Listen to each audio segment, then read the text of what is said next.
Approximately 2 decades ago, I experienced a night like no other. At that time, I was a 19-year-old young man, filled with the zest of youth. My companions for the adventure were my buddies, Sarah and Mike. All three of us had parents who upheld strict curfew rules for anyone under 20, which added an extra layer of excitement to our plans. We devised a clever plan. Each of us would inform our parents that we were staying over at one another's houses. The prospect of a night without time constraints and complete freedom thrilled us. I owned a well-maintained classic Mustang, a prized possession that I had invested much of my part-time job earnings into. It was a perfect choice for our escapade. On that fateful night, I picked up Sarah and Mike around 9 p.m., and we set out on our journey to see where the night would lead us.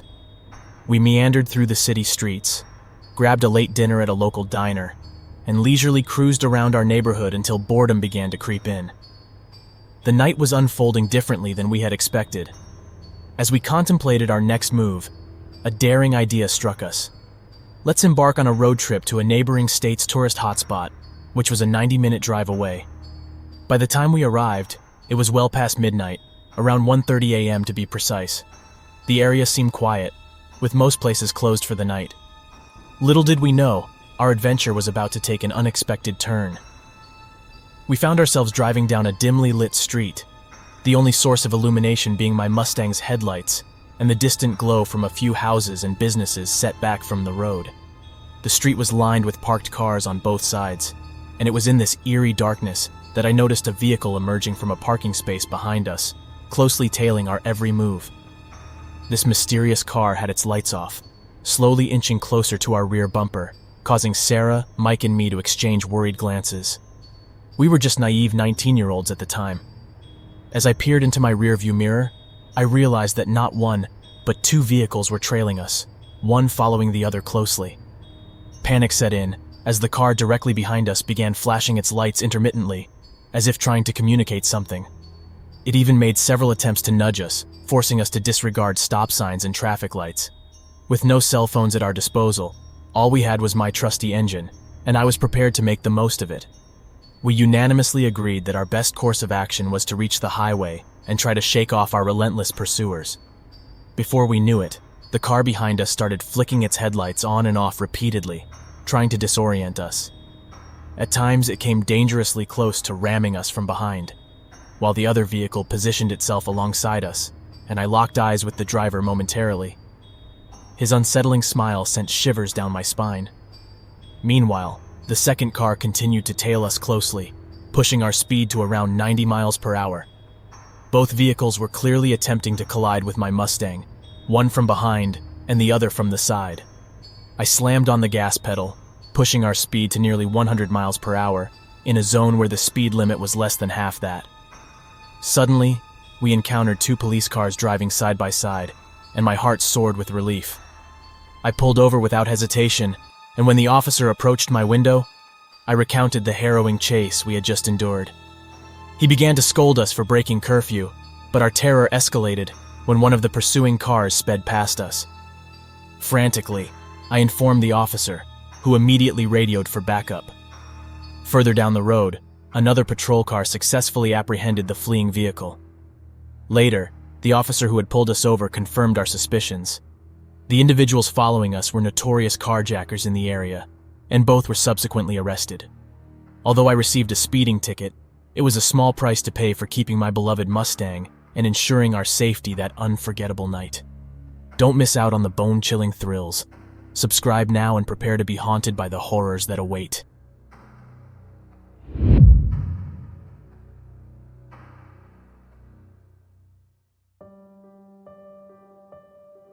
The night was gloomy and filled with relentless snowfall, with the frozen wind cutting through the desolate landscape.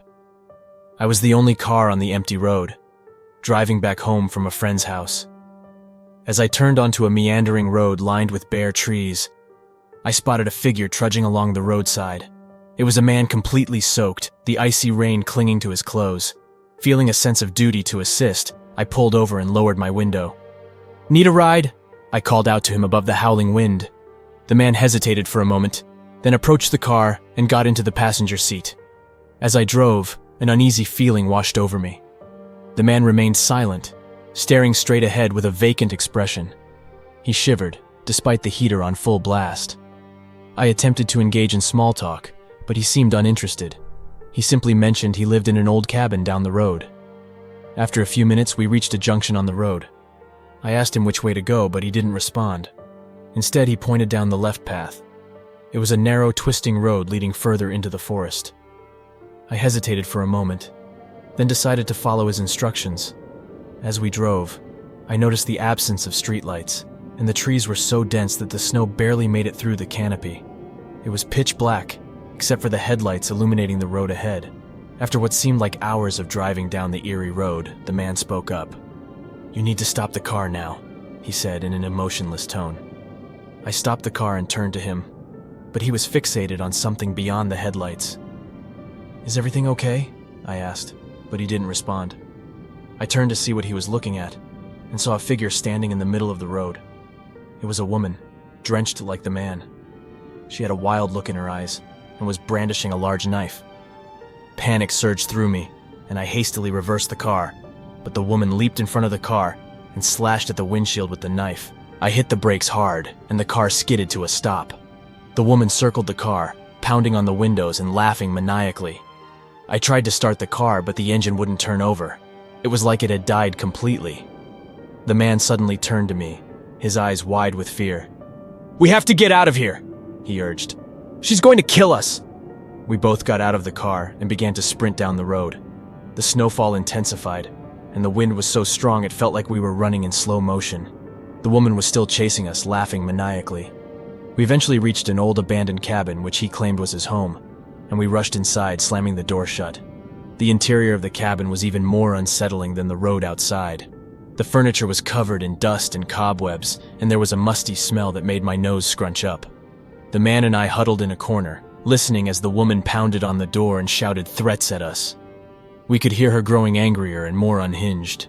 After what felt like hours, she finally gave up and left. We waited a few minutes to make sure she was gone, then cautiously made our way out of the cabin and back onto the road. We knew we couldn't stay in that creepy old cabin for long, and we needed to find help. As we walked, we heard something rustling in the trees.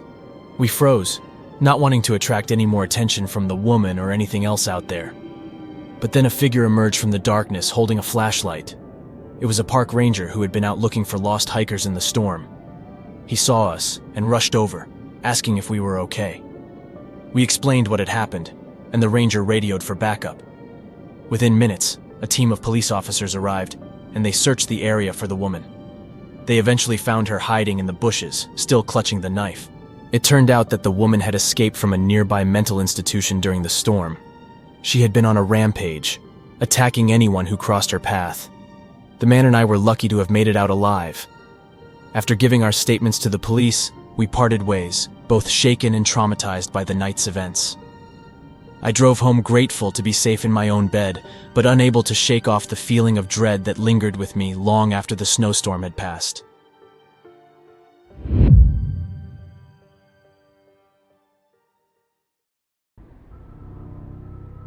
I'm originally from New York. I was in a long-distance relationship with a guy from Texas, and would often make road trips down to visit him. I don't really mind. I love road trips. I've driven across the United States and back all on my own. There's just something about traveling the highways of the US by yourself that's just so freeing. To save money, I would sleep in my car. It's not so bad. It's basically camping in a metal tent.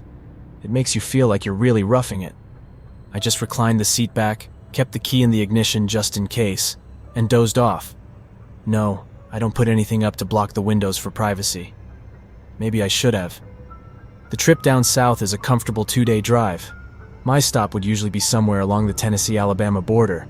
So for my previous trip, that's exactly where I stopped that night. Rest stops were often less trafficked and thus quieter than truck stops. Normally, I would have stopped at a Pilot, but I was so tired that I settled for the first rest stop I saw. It was oddly vacant that night, with only a couple of lone cars sitting forlorn under the amber street lamps, most likely travelers with the same idea as myself. I pulled into a parking spot away from the others, under the shadow of a tree and far from the street lamps. I figured I would have more privacy there as opposed to being bathed in light. So, I did my usual thing. Locked my doors, opened the window just a hair for ventilation, kept my key in, reclined the seat, and went to sleep. I was never interrupted on any of these car camping nights, so I never suspected anything. Then a sharp tap woke me up. At first, I thought I had heard it in my dream. I opened my eyes, a bit confused. Since I was leaned back, I was facing the ceiling and couldn't see anything. I heard another tap, like a tiny object hitting a hard surface, coming in an irregular rhythm. Was it raining? Was water dripping onto my windshield? I'm under a tree. Maybe something fell from the branches. Maybe a squirrel or a bird would drop something. What if a squirrel was climbing around my car? Or what if it wasn't an animal? The thought occurred to me that it might very well be a person poking around outside. What did they want? Were the doors locked? Yes, keys were in the ignition. I can leave in an instant. Still, I lay there, completely still, pretending to be asleep, pretending I hadn't heard anything, hoping whoever it was, they would leave me alone. It was better to not find out. I was too afraid to find out. Still, the tapping continued. I had to do something. There was no way I was just going to stay there. I had to look. My heart was pounding. In that moment, it was deafeningly loud. Whoever was out there could probably hear it. I decided I was going to look. I was going to raise my head up and see what was making the noise. So that's what I did. What met my eyes sent a jolt through my entire body. Every muscle fiber locked up in pure shock at what I saw. The faint glow of the street lamps cast just enough light for me to make out what I was looking at. There in the windshield, staring directly at me, was a face. Someone who seemed to be a man was lying on the hood of my car, his face pressed right up against my windshield. His face was completely still, locked in a permanent grin. I froze in overwhelming terror. The eyes I stared into appeared to have rolled back, showing only the whites. The nose was turned up, pressed painfully into the glass. The lips stretched wide, revealing horrid, rotten teeth. Even in the darkness, I could tell his skin was sickly pale, contrasting his long, filthy black hair. Whoever this was, he was clearly not in his right mind. I don't know how long I sat there, too afraid to move. Finally, I got a grip on myself and shot my hand to the ignition, turned it over, making in that instant the most beautiful sound I ever heard. For a split second, I was afraid I might be caught in a horror movie scenario, the one where the car won't crank as the killer approaches. I reversed as fast as I could, trying not to give this creeper time to try anything. In my panic, I remember activating the windshield wipers in a futile attempt to get him off. I thought, was I about to drive out of here with some wacko holding onto my hood? Thankfully, I didn't have to worry about that because as soon as I stopped, the man leapt off, landing on all fours. Seeing my opportunity, I shifted into drive and gunned it right as I saw him reaching for the driver's side door. With my foot on the gas, I sped out of the parking lot. Behind me, I heard him let out a piercing shriek like that of an animal. I looked in my rearview mirror, and for a split second, I thought I saw him chasing me, running on all fours, his black hair swinging wildly around him. I couldn't get a good look as I rounded a curve in the road leading out of the rest stop and merged with the highway. There, I picked up speed and drove through the night. I did not dare stop again until I saw the morning light.